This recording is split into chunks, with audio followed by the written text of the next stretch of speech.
سلمان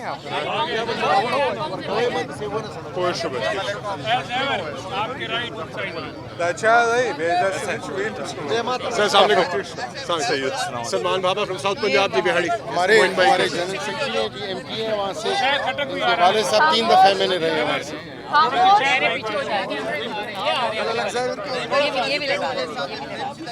ہاں اس طرح ایسا ٹھیک ہے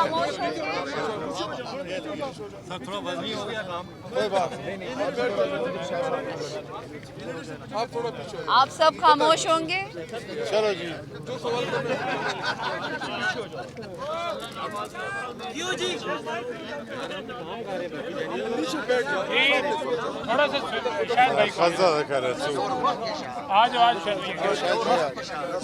بسم اللہ الرحمن الرحیم.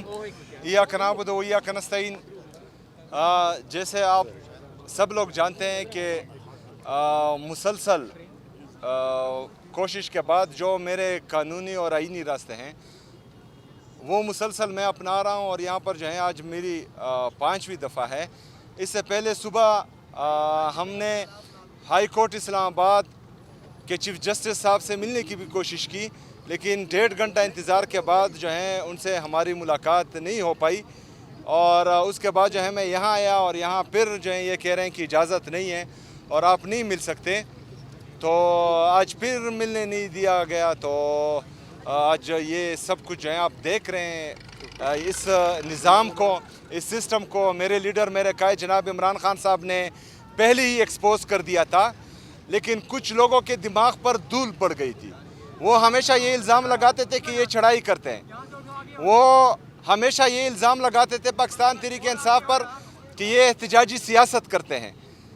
لیکن جب سے میں آیا ہوں میں مسلسل جو دھول پڑی ہوئی تھی ان کی دماغ پر وہ صاف کرنے کی کوشش کر رہا ہوں، اور آج بھی آپ اس کا عملی نمونہ دیکھ چکے ہیں.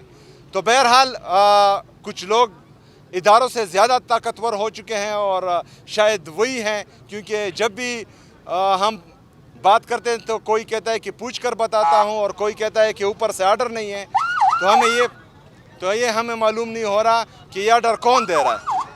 جی شکریہ. سہیل صاحب یہ بتائیے گا، آپ بات کرتے ہیں جمہوریت کی، آپ بات کرتے ہیں آئین کی، بہت اچھی بات ہے، لیکن جو سیاسی معاملات ہیں وہ مذاکرات سے حل کیے جاتے ہیں.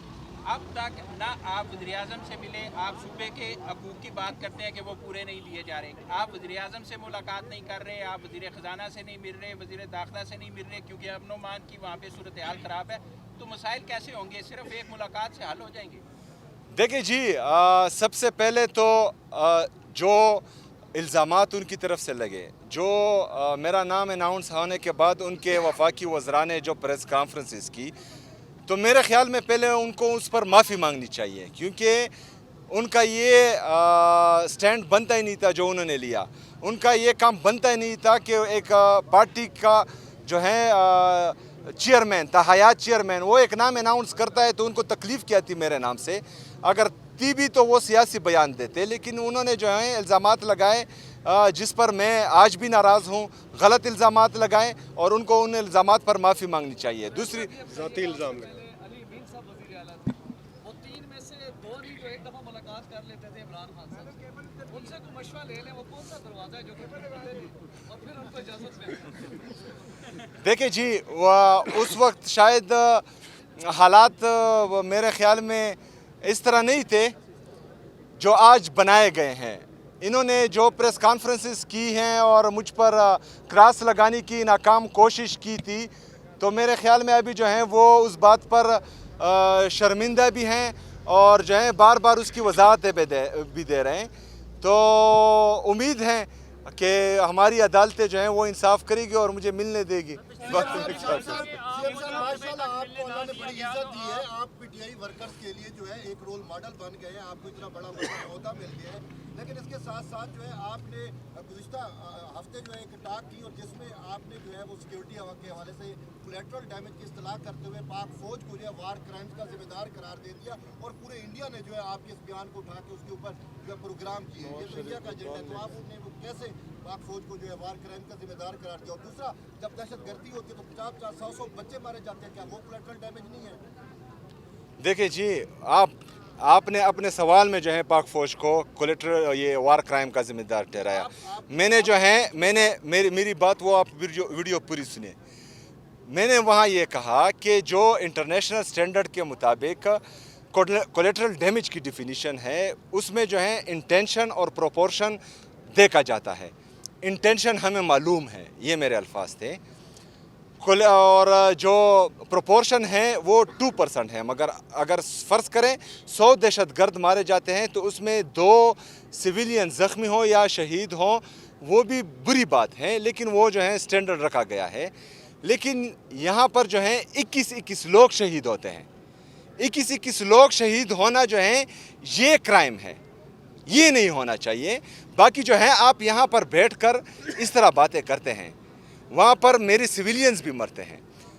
फ़ौज जो मर रहा है वो भी फ़ौजी भी मेरा भाई है, वो भी शहीद हो रहा है, सिविलियन भी शहीद हो रहा है। क्यों? स्टेट की गलत पॉलिसी की वजह से। हम उस पॉलिसी पर जो है एतराज़ करते हैं कि बंद कमरों में फ़ैसले नहीं होने चाहिए। जो स्टेक होल्डर्स हैं खैबर पख्तूनख्वा के, जहाँ पर जो है ये चीज़ें चल रही हैं, उनको इत्मीनान में लेना चाहिए। आप मिलिट्री ऑपरेशन की बात कर रहे हैं, आपको पता है मिलिट्री ऑपरेशन जो है उससे तकलीफ़ कितनी होती है, दर्द कितना होता है, आपको इस चीज़ का एहसास है? मुझे है, मैं देख चुका हूँ, मुझ पर बीत चुकी हैं। मैंने अपने ख़ानदान के 10-10 लाशें जो हैं इन हाथों से उठाई हैं। सिक्योरिटी फोर्सेस जब हम लाशें उठाते थे तो ऊपर से हम पर फायरिंग करते हैं, वो नज़ारे हम देख चुके हैं। हम अपनी मस्जिद शहीद देख चुके हैं, हम जो है अपने घर उजड़े हुए देख चुके हैं। हमने अपनी औरतों को जो है नंगे सर, हमारी औरतें कबायली औरतों के बारे में आप पूछें, उनका सर का बाल जो है वो अपना भाई भी नहीं देख सकता था। वो नंगे पाँव जो है सड़कों पर फिर रही थी जब उनको घरों से निकाला गया। वो चीज़ें हम देख चुके हैं। हम ये भी देख चुके हैं कि हमारी मस्जिदों में ये सिक्योरिटी फोर्सेस जो हैं वो कुत्ते बांधते थे। जब हम जाते थे हम कहते थे कि ये मस्जिद की तौहीन है, तो वो कहते थे कि ये कुत्ते और आप जो है ये एक ही बात है। मतलब उसके बाद भी आप हमारी ज़र्फ़ देखें, हमारा दिल देखें कि हमने कितना बड़ा दिल किया हुआ है। हम फिर भी कहते हैं कि फ़ौज भी हमारी, मुल्क भी हमारा। आप यहाँ से बोल देते कि मिलिट्री के ऑपरेशन के कंसिक्वेंसेस का आपको पता है?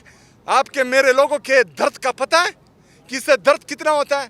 बंद कमरों में तो ये शहाना ज़िंदगी गुजारने वाले ये फैसला कर देते हैं कि वहाँ मिलिट्री ऑपरेशन, उस दर्द से हम गुजरे हैं, हमें एतमाद में लिया जाएगा। हर वो पॉलिसी जो मेरे अवाम के मफाद में नहीं होगी, हर वो पॉलिसी जिस पर हमें जो है एतमाद में नहीं लिया गया होगा, वो पॉलिसी जो है हम ना पहले कबूल करते थे, ना आज कबूल करते हैं, और ना इंशाअल्लाह ताला आइंदा कबूल करेंगे। एस्टेब्लिशमेंट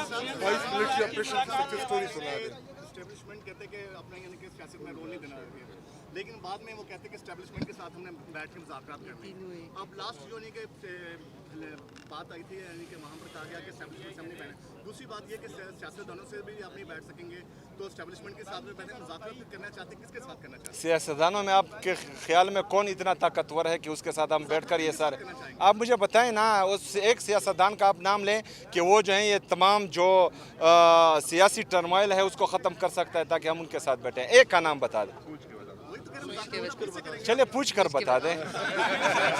या कोई ऐसा सियासतदान जो बगैर पूछे बता दें। तीनों बेंजामिन ब्रदर्स। कानून की अमलदारी की बात कर रहे हैं। पंजाब में दफ़ा 144 नाफिज है। हर हफ्ते इतने कारकुन लेके पीटीआई यहाँ पे जमा हो जाती है। दफ़ा 144 की खिलाफवर्जी है। क्या ये कानून की खिलाफवर्जी नहीं है? अगर एक सीएम, एक सियासी लीडर कानून पर अमल दरामद नहीं करेगा तो वो दूसरों को कैसे कह सकता है या दूसरों पर कैसे उंगली उठा सकता है? अच्छा, मतलब आपकी नज़र में 3 जजेस के हुक्म के मुझे मिलाने दिया जाए, उससे जो है ये बड़ा क्राइम है। लेकिन क्राइम तो है ना सर। मेरी बात सुने, यहाँ पर जो है हम मिलने के लिए आ रहे हैं। अगर फ़र्ज़ करें ये हमें मिलने देते तो ये रश बनता ही नहीं। ये हमें मिलने नहीं दे रहे हैं जजेस के आर्डर्स के बावजूद, तो इस वजह से रश बनता है। ये भी इनकी जिम्मेदारी है। ये क्राइम भी जो है वो कमिट कर रहे हैं, हम नहीं कर रहे हैं। मुलाकात के हवाले से डिस्कस हुई और उसके बाद वफाकी वज़ीर तारिक फजल चौधरी साहब ने कहा कि मुलाकात का पहला हक फैमिली का है, बाद में उनके वकला का है। जेल मैनुअल की खिलाफ वर्जी की वजह से ये मुलाकात नहीं हो पा रही, क्या कमेंट करेंगे? किसने, मैं आपका सवाल समझा नहीं।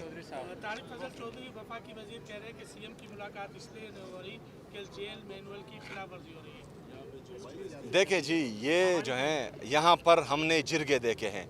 ہم نے 80 اور 100 بندہ دیکھا ہے کہ ان کے جو جعلی بادشاہ بنے ہوئے تھے ان سے ملنے آتے تھے. اے سی کی ڈیمانڈز ہم نے دیکھی ہیں, ہم نے جو ہیں باقی چیزیں دیکھی ہیں.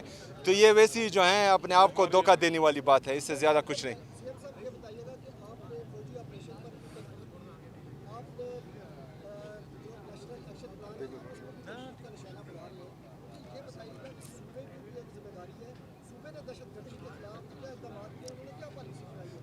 دیکھیں جی, صوبے کو کسی چیز میں اعتماد میں نہیں لیا گیا تھا. پہلی بات, جب ان دہشت گردوں کو دوبارہ آباد کیا جا رہا تھا تو آپ اس طرح کریں کہ مائک اٹھائیں اور وہاں پر جو ہے جائیں قبائلی اضلاع میں, وہاں کے مشران سے پوچھیں کہ آپ لوگوں نے کس کے ساتھ جرگے کیے تھے اور کون آپ کو اس بات پر قائل کر رہا تھا کہ ان کو ہم دوبارہ یہاں آباد کرتے ہیں. فینسنگ لگی تھی, ان کا دعویٰ تو یہ ہے کہ چڑیا بھی پر نہیں مار سکتا, تو پھر دہشت گرد کہاں سے آتے ہیں؟ یہی ہمارا سوال ہے اور یہی سوال جینوئن ہے. دیکھیں جی, احتجاج کے لیے پاکستان تحریک انصاف جو ہے ایک دن کے ڈیڈ لائن پر بھی تیار رہتی ہے, تو پارٹی کی طرف سے جب بھی کال آئی تو ہم تیار ہیں انشاءاللہ. شکریہ. یہ پکڑ لیں.